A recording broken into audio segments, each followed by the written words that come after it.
அபிராமி பட்டருடைய வரலாறு. அவர் எப்படி இந்த பாடல் நூறில் எழுதினார் அப்படின்றது ஒரு வரலாறு. ரெண்டு மாதிரியாக சொல்லுவாங்க. ஒன்று நிஜமாக நடந்தது, ஒன்று சினிமாவாக எடுக்கப்பட்டது. ரெண்டையுமே நான் சொல்கிறேன்.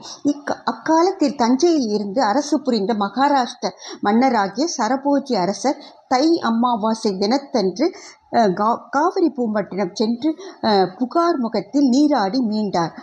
இடையில் திருக்கடவூர் தங்கினார். தங்கி திருக்கோயிலுக்கு சென்று தரிசனம் செய்த போது வழக்கப்போல அபிராமியின் சன்னதியில் அபிராமி பட்டரை கண்டார். அவர் அங்கே தான் இருப்பார். பைத்தியம் போல அம்மன் மேலே பாடிக்கிட்டே இருப்பார். அவர் ஒரு பிராமணன் தான்.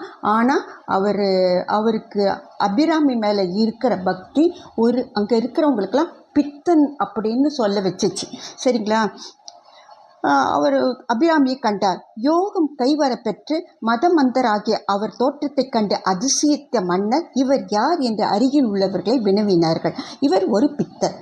வேத நெறி கடந்து பரிவார சக்தியாகிய ஒரு தேவதையை வழிபடுகின்றார் என்று கூறினார்கள். அதை கேட்ட மன்னர் ஏதாவது ஒரு தலைக்கீடு செய்து அபிராமி பட்டரோடு பேச எண்ணி இன்ற அமாவாசை உண்டா என்று கேட்டார். எவ்வளவு நாழிகை இருக்கிறது என்று கேட்டார். சந்திர மண்டலத்து அமுதமயமாக வீட்டிருக்கும் அம்பிகையை தன் முன் தரிசித்து அங்கே சூழும் சுடருக்கு நடுவே கிடந்து சுடர்கின்ற திருக்கோலத்தில் ஈடுபட்டிருந்த பட்டர் மன்னருடைய வார்த்தைகள் காதில் அரைக்குறையாக விழவே விழித்து கொண்டு இன்று பௌர்ணமி என்று கூறினார்.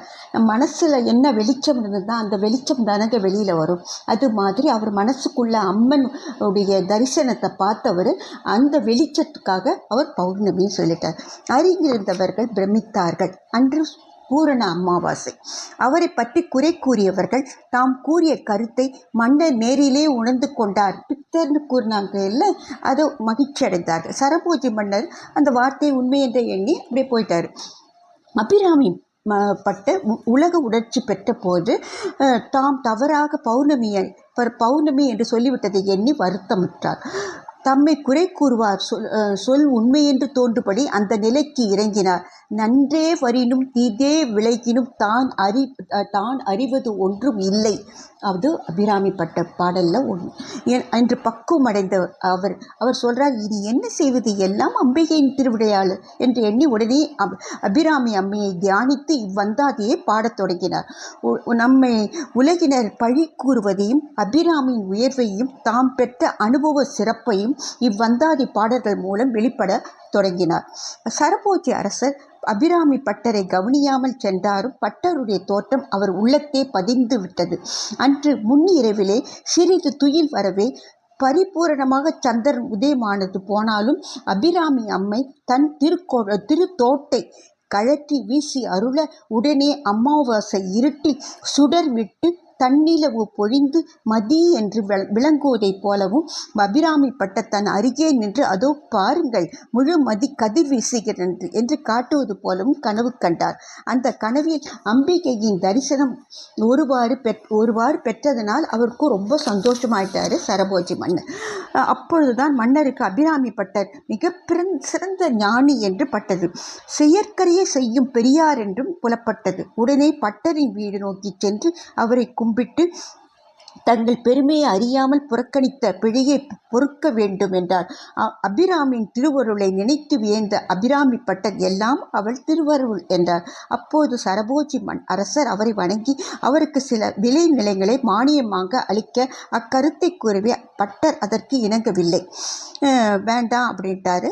தங்கள் சன்னதியார்கள் நன்மையை உத்தேசித்தாவது ஏதாவது ஒன்றை உங்களுடைய சன்னதிகள் அந்த கொஞ்சம் ஏதாவது நிலத்தை வாங்கிக்கங்கன்னு சொல்கிறாரு.